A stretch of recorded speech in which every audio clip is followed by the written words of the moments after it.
Hello, everyone, and welcome to At Barrons. I'm Andy Serwer, and welcome to our guest, Deanna Strable, CEO of Principal Financial Group. Deanna, great to see you. Thanks for joining us. Andy, thanks for having me here today.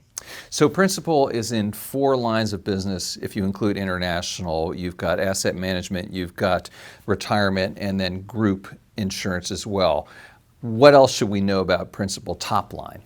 Yeah, a couple things I'd mention there. First of all, we're a 145-year-old company. We're headquartered in Des Moines, but we actually have more of our customers and more of our employees outside of the U.S. around the globe.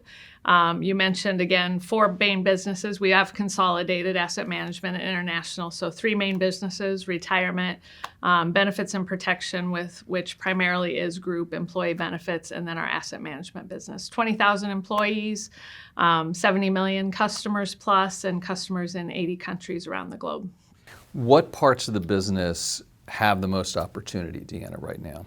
Yeah, the great news is I'd say we're positioned really well in all 3 of them, and we benefit greatly from diversification. And so ultimately, they're not all being propelled at the same rate at the same time, but when we put them together and really focus on those things that can drive growth, it allows us to have much more consistent results, but also having very strong results relative to our peers as well. You've been CEO since January of 2025. What's your vision? What's your strategy? What are you hoping to accomplish? Yeah, I'll start with I've been at the company for 35 years and was humbled and honored to be stepping into the role as CEO after my predecessor and a great line of former CEOs as well.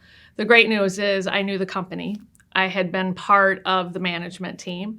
And over the last 2 to 3 years, that team has really been refining our strategy. And so when I walked into the role early January, the strategy was pretty set, and we had rolled that out to our investors in fourth quarter of last year.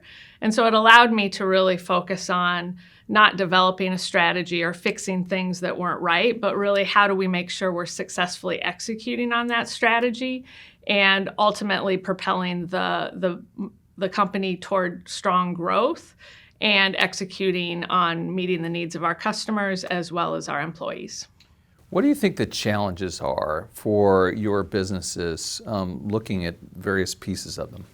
Yeah, I'd say 2 that I would mention. One is a number of our businesses do have fee compression just built in to those. That would be really the U.S. retirement business as well as the asset management business. As customers are really gravitating towards lower cost options, that provides some headwinds that we have to overcome with ultimate customer growth that can offset that.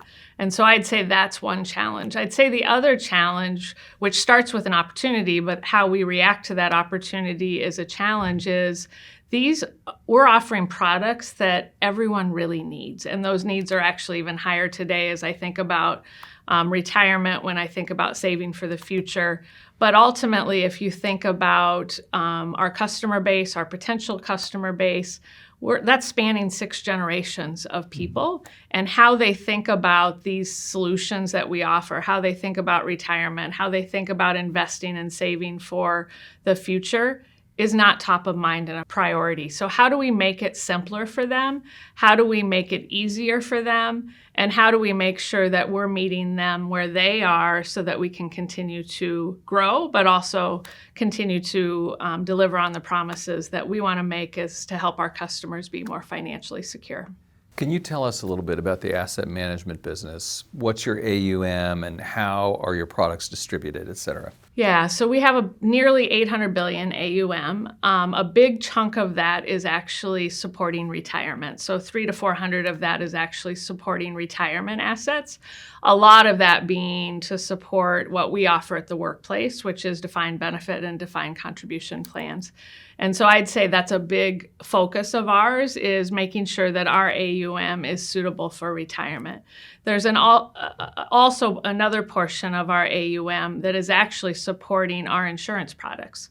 And so obviously, as an insurance company with life insurance, disability insurance, annuities, we have to have the money that supports those promises that are going to be paid out over a long period of time.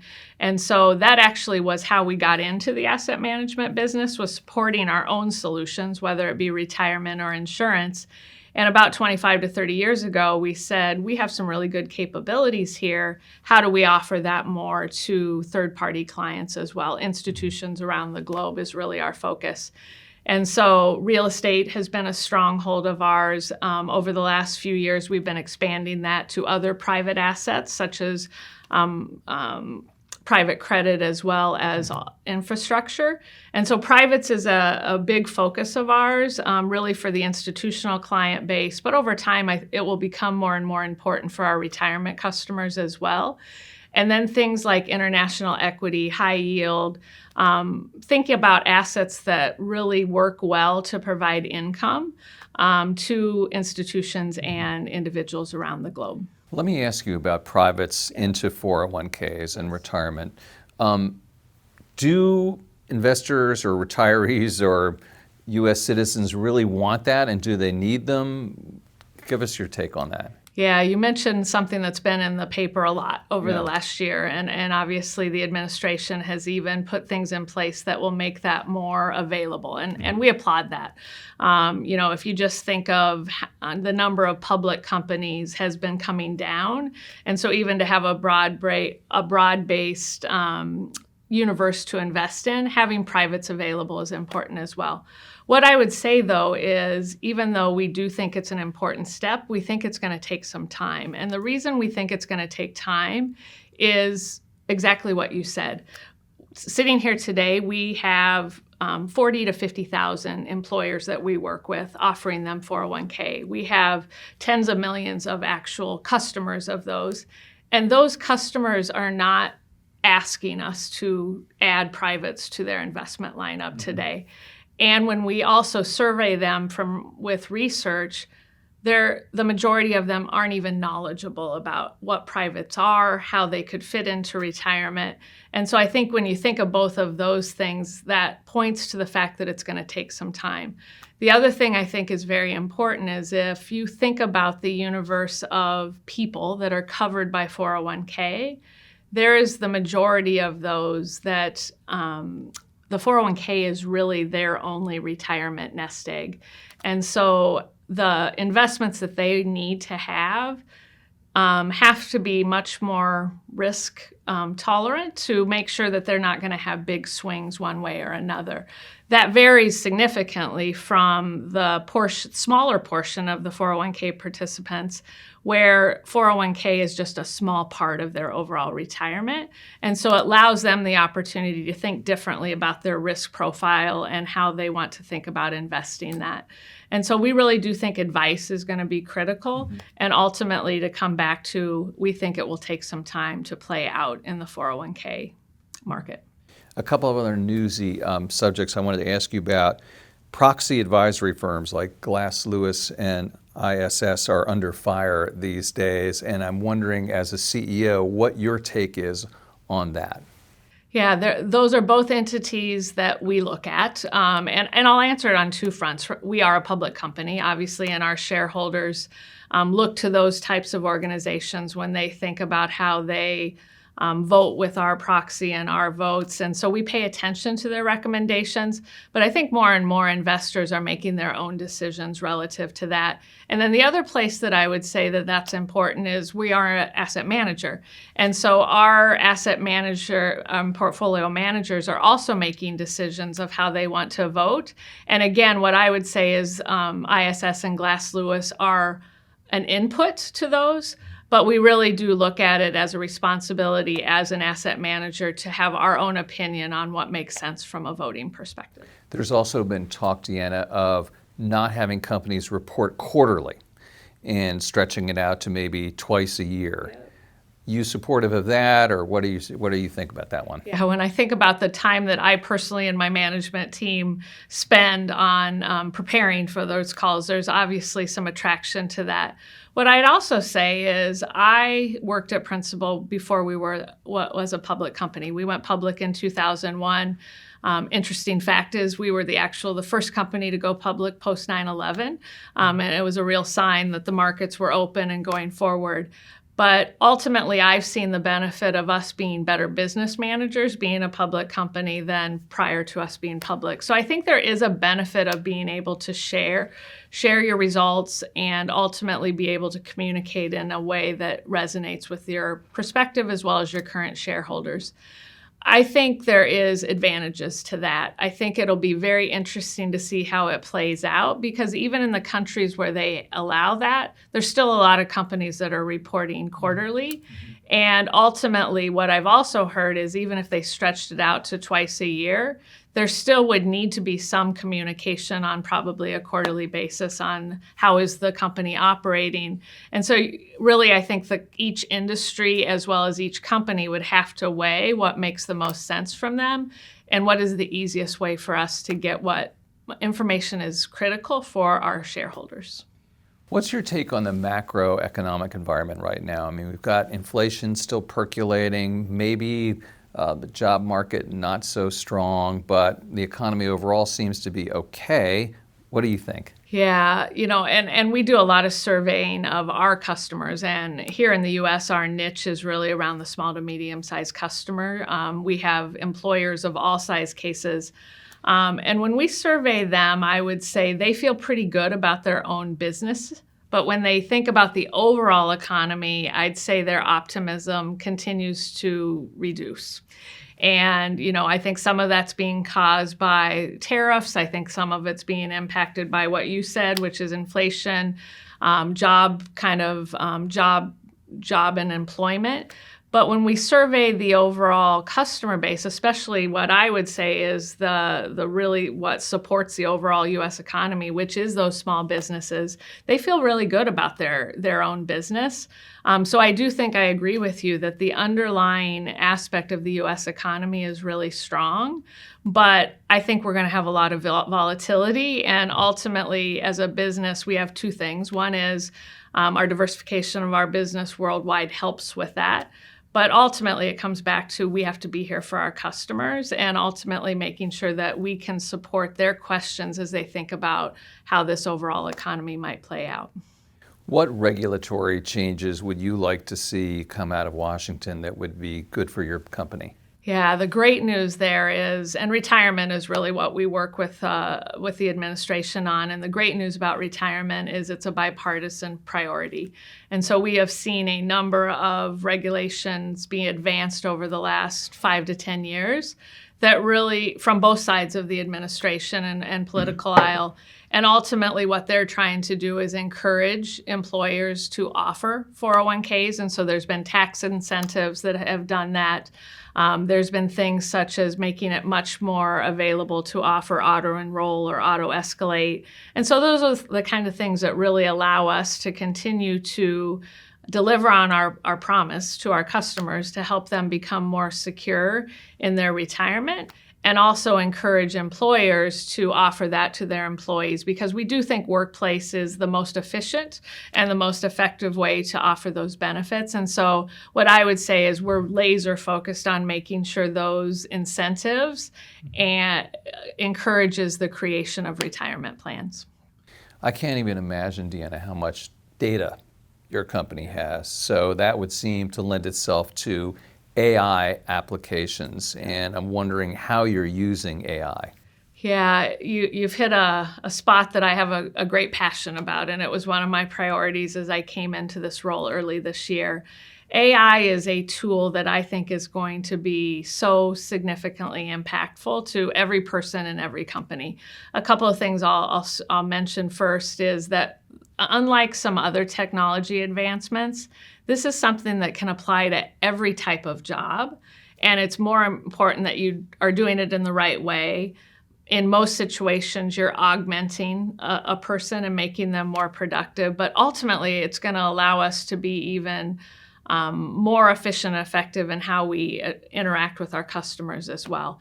Two things that we're doing, and one is a little unique that I championed as I came in, which is we are really doubling down on employee education and literacy. we have undertaken a endeavor to train all 20,000 of our employees on AI. And when I say train, it's a 7 to 10 hour curriculum that we're doing, over the course of 2025. And then as we move into 26, it'll become even more specialized based on the roles of those individuals. We've also embedded it into new orientation for our employees so that they have that as they come forward. And so we're seeing everyday examples where people are just becoming more productive in what they do in their job. And if you can scale that over 20,000 employees, we're going to see some impact.